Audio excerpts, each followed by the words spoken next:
Üstüne şöyle yiyip. Bizim ruhum deydik onu ko'rib qo'ysa, agar mana shu xonada ko'p anjumanlar qiladigan odamga har bittasiga 10 ming so'mdan payat qilib qo'yamiz. Давай,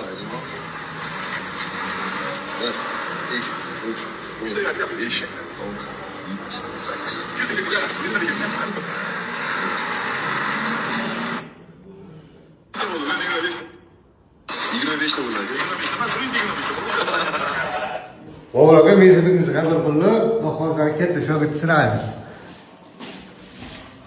Hasan!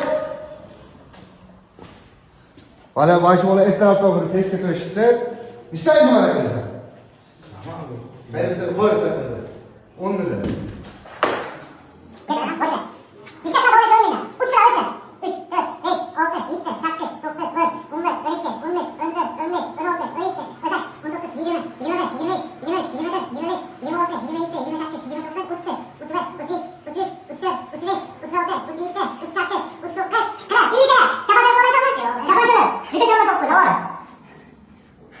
Kenapa?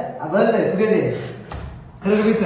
Yapıyor bu şey. Kuddunuz var neticede 40 bitti. Yani 110 milyon paynet kutamak. 99'li 399 75 okay. Basın gazete.